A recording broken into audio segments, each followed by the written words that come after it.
Suzuki GSX S1000F. Chyba tak poprawnie wymawia się nazwę tego modelu. Motocykl już u mnie raz był w tamtym roku, chyba tak, na początku, a może 2 lata temu, nie wiem. Już się pogubiłem, szczerze mówiąc, trochę. Na takim szybkim wystrojeniu, bo coś tam troszeczkę poszarpywał, jakiś był taki nijaki. Synchronizacja, ustawienie TPS-a i drugich przepustnic i wtedy już było dużo lepiej. Właściciel był zadowolony i motocykl znowu trafia do mnie. Co go tym razem sprowadza? Tak naprawdę, jeżeli chodzi technicznie, to nic bardziej przebieg. Dobija do 24 000 i trzeba będzie po prostu pierwszy raz skontrolować zawory. Także będzie sprzęt do rozdziewiczenia pofabrycznie. Także dużo pracy raczej nie będzie, patrząc na to, że właściciel, tak jak poprzednim razem, zadbał u mnie, pościągał mi owiewki, a tutaj ściągnięcie tych owiewek to jest naprawdę kupę roboty. I to samo zrobił też teraz, a że jest tutaj miejscowość czy dwie dalej, to po prostu przyjechał takim bez owiewek. No, silniczek jeszcze ciepły. Patrzę, jak zobaczycie, to gdzieś tam tych motocykli już się u mnie trochę przewijało i one bardzo ładnie trzymają luzy, więc prawdopodobnie skończy się tylko na kontroli takiej, jak tam nakazuje producent, żeby właściciel spał spokojnie i mógł nawijać kolejne kilometry, bo tak naprawdę to motocykl bezawaryjny, bezproblemowy, no bardzo ładnie utrzymany. Który rocznik?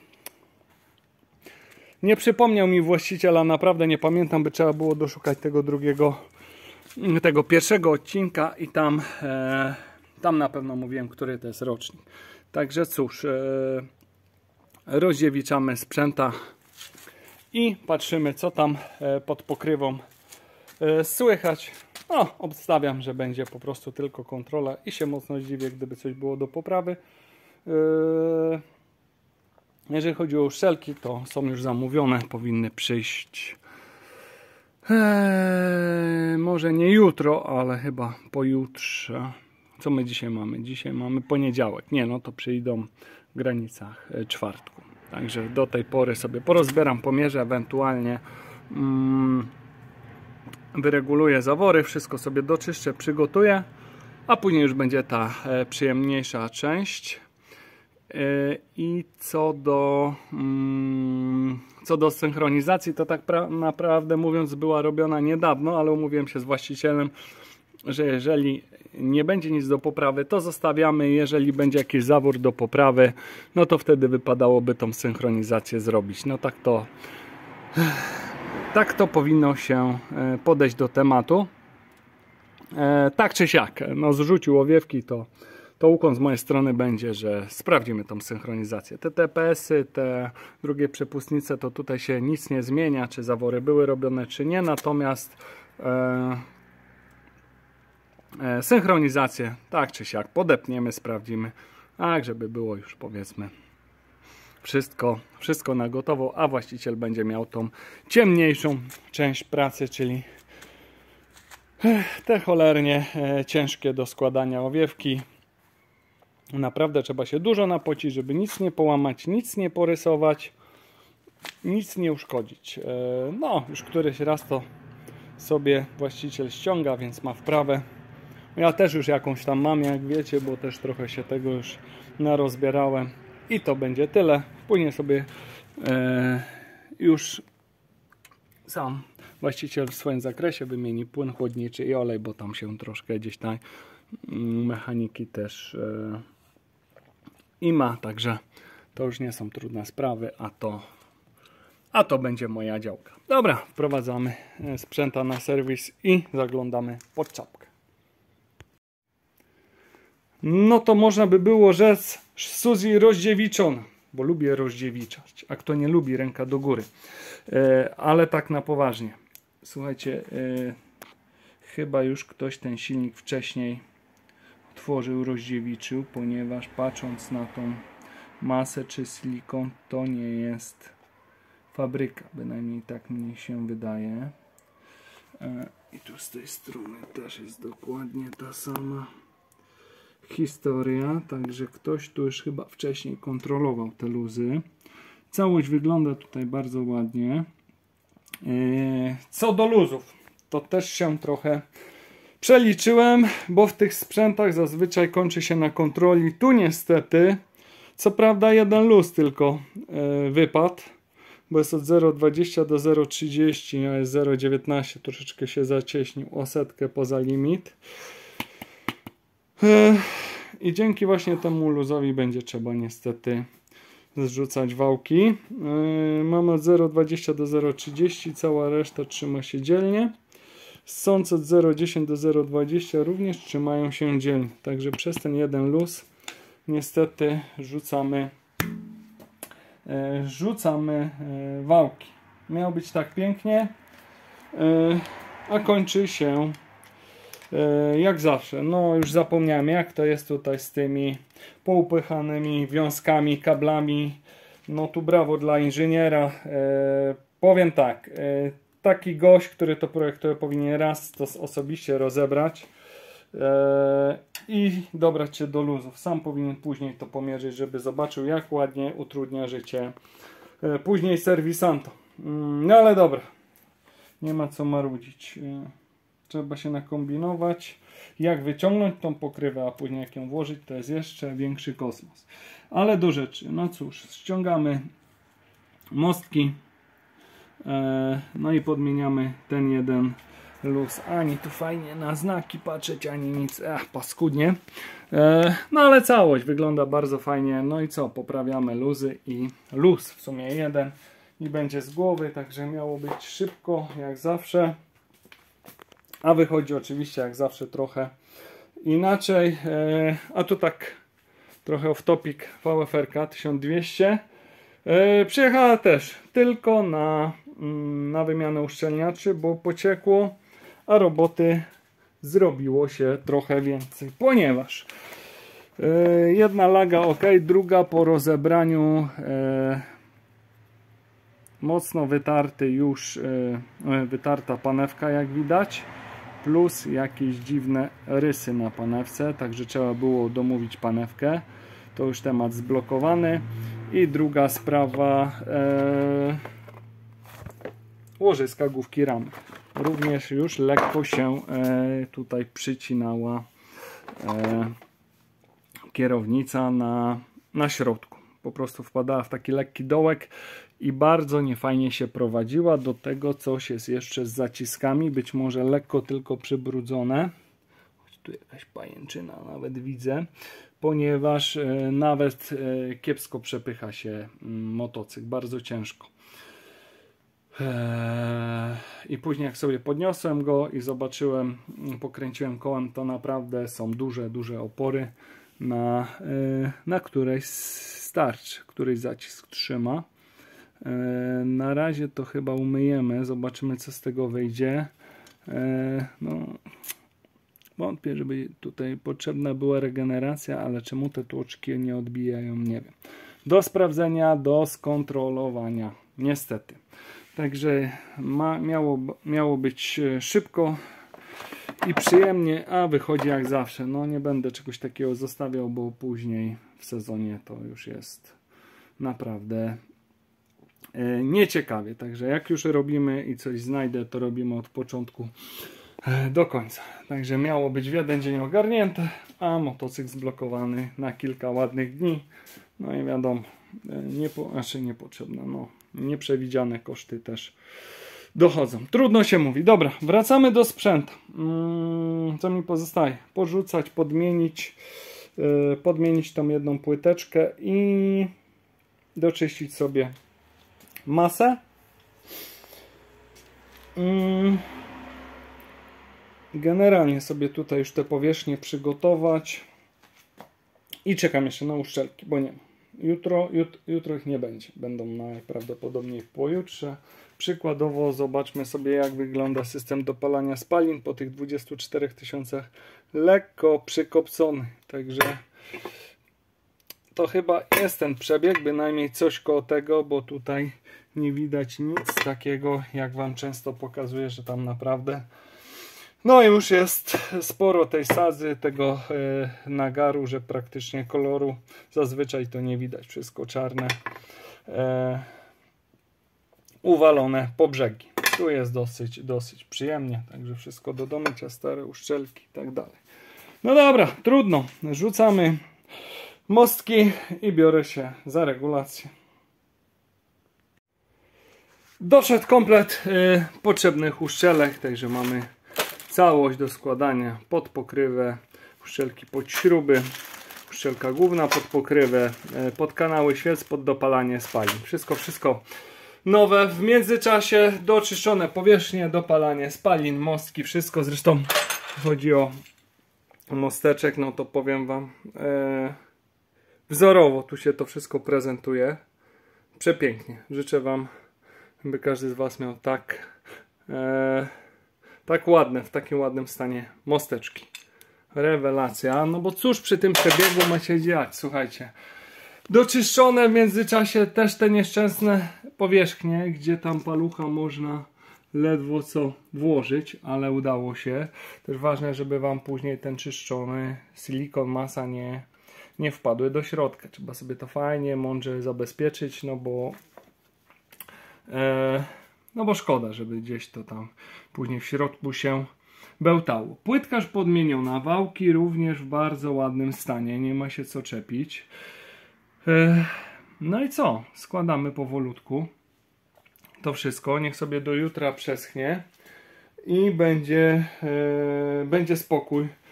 Co do tego rozdziewiczenia, wiecie co, to w sumie mam mieszane uczucia, bo później jak to zacząłem czyścić, to były, można powiedzieć, takie równomierności tego silikonu, gdzie on sobie tam wypłynął na środku, po bokach, że już sam zgłupiałem. Czy był rozdziewiczany, czy nie, z właścicielem jeszcze rozmawiałem, to raczej nie było powodu, żeby był rozdziewiczany, ma wszystkie papiery serwisowe i tak dalej, kupił go z przebiegiem bodajże 4600, jakoś tak jak pamiętam. Więc naprawdę nie było powodu. Zresztą widać to po wszystkich podzespołach, że ten motocykl jest naprawdę fabryczny. No i również po łańcuszku widać, że on tutaj pracuje w granicach 6 ząbka, więc może 7 gdzieś się tu odcisnął, ale bardziej bym obstawiał na 6. Więc przy tym przebiegu no jak najbardziej to się wszystko pokrywa. I dziwne, żeby było inaczej. I nic nie wskazuje na to, żeby cokolwiek w tym motocyklu miało jakiś większy przebieg. No, także motocykl gotowy do składania. Trochę tu tłoczno w garażu, ponieważ VFR-ka już gotowa, ale jeszcze nie wydana. Wczoraj się przejechałem wieczorkiem, to powiem wam, że zupełnie inaczej motocykl się prowadzi. Prowadzi się jak 600. Trochę stały tłoczki na lewym zacisku. W prawym były tylko brudne, ale chodziły ładnie. Natomiast tłoczki stały w lewym zacisku tak. No jakoś strasznie to dziwnie pracowało. Po rozruszaniu łożysko główki ramy, zawieszenie i co jeszcze? Ciśnienie było dosyć niskie. Całość dała przepiękny efekt, bo motocyklem jak się wcześniej przejechałem, to ja z nim walczyłem w zakrętach. W ogóle nie chciał się słuchać. Duże na pewno, że tak powiem, duży wpływ na to miało ciśnienie w oponach, które było mocno zaniżone, ale główka ramy plus trzymający delikatnie hamulec z przodu na lewej tarczy, to wszystko powodowało, że ten motocykl nie chciał współpracować z kierowcą. Także jest motocykl ogarnięty, zupełnie inaczej się prowadzi. No aż byłem zaskoczony, że będzie taka różnica. Także VFR-ka dzisiaj do wydania, troszkę się zluzuje, a tutaj mamy wagę ciężką. Kolejny Dragstar, duży 1100, pozakupowo no, duży zakres. Naprawdę tutaj duży zakres prac, także będzie się działo niebawem. Coś tam pokażę. Zakres jest spory, więc i materiał będzie chyba pokaźny. Tak mi się wydaje, no ale dobra. Skupmy się na tym motocyklu, biorę się za składanie. Niech sobie to przyschnie, jutro tylko odpalimy, zsynchronizujemy, bo mogło się to delikatnie rozjechać, ale to i tak będą korekty takie kosmetyczne, nic więcej. I tyle. A tak off topic, koniec października w krótkich spodenkach. Właśnie podjechał jeden z klientów. Jego mina, znaczy generalnie wasza mina bezcenna, jak wychodzę w krótkich spodenkach i w krótkim rękawku do was. O tej porze, jak jest tam powiedzmy 5, 6, 7 stopni. Ale morsy tak mają. Po prostu ja mam trochę inne odczuwanie ciepła i no i jest mi zawsze gorąco, dlatego chodzę do powiedzmy w plusowych temperaturach do 0 stopni w krótkich spodenkach, w krótkiej koszulce. Nie jest mi zimno. No i mówię, dzięki temu też, jeżeli chodzi o morsowanie regularne, zimą kompletnie nie choruję i dzięki temu też mogę się waszymi sprzętami zajmować na bieżąco. Także może nie chodzi o krótkie spodenki, żebym wam polecał, ale morsowanie, spróbowanie i zobaczenie, co to daje, ile energii, ile witalności, zdrowotności, to naprawdę tylko w głowie przełamać się i zacząć morsować. Ale to tak naprawdę poza konkursem. Wracamy do Suzuki. Składam wszystko, podpuszczam powierzchnię i widzimy się przy jakimś tam pierwszym odpaleniu. Tak sobie czasami patrzę u was na te zawory i widzę duże ograniczenia na drogach i wysokie mandaty, ponieważ patrząc na zawory, no to większość jest zanagarowanych tutaj. Co by tu rzec? Panie szofer gazu, tylko pytanie gdzie? Jak to uczynić na polskich drogach? No cóż, taka szara rzeczywistość. Ale mówię, przy takim spokojnym pyrkaniu niestety często gęsto tak się dzieje. No cóż, trzeba sobie jakoś radzić. Sprawdzamy, czy nie ma błędów. Nie ma, podłączone wszystko, chyba to co ma być jest podłączone, złożone. Przepalamy sprzęta zatem.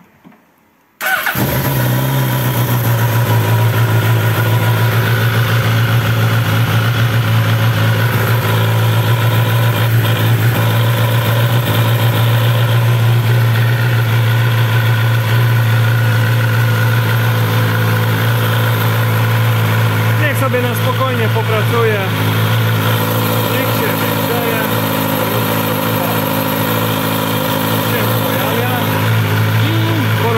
Podpinamy się i coś go troszkę postroimy. Znaczy postroimy, bardziej sprawdzimy, bo myślę, że za wiele się nie zmieniło.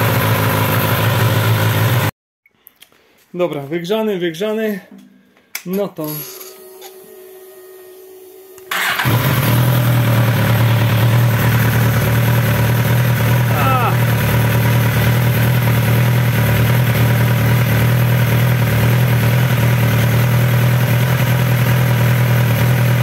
tam się grzebie.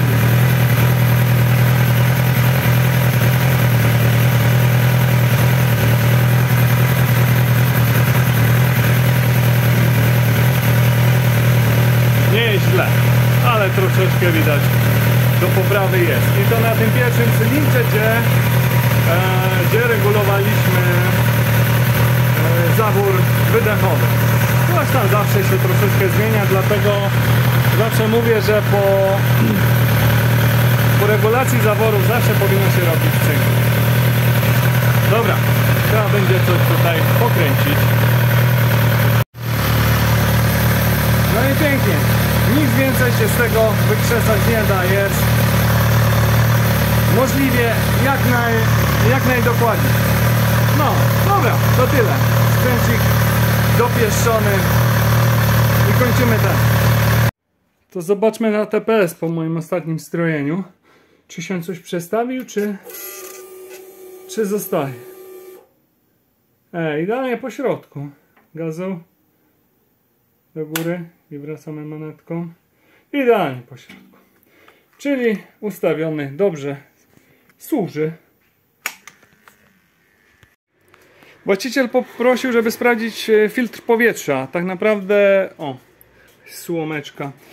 Tak naprawdę nie zaglądałem do filtra, bo ściągałem cały airbox, a nie było to gdzieś w zakresie, ale no, rozebrałem i faktycznie na niego już czas, także nawet nie ma co tutaj się zastanawiać, tylko wrzucić nowy na przyszły sezon i będzie dobrze. Jeszcze co nam zostało do skasowania, do sprawdzenia błędiki. Są oczywiście.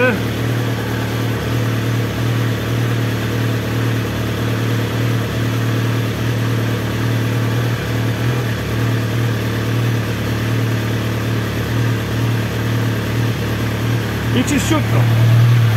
Dobra, słuchajcie, nie przedłużamy, tu już kończymy tą zabawę z Suzuki, bo pada, nie będziemy sprzęta niepotrzebnie wystawiać. Karta pacjenta z rachunkami jest, wszystko rozpisane jak ma być, co, kiedy, co było robione. Także co, ten temat kończymy i standardowo widzimy się przy kolejnych wyzwaniach, a jest co robić. Bezrobotny chyba nie będę, tak mi się zdaje. Dobra, to co, do następnego, trzymajcie się, cześć.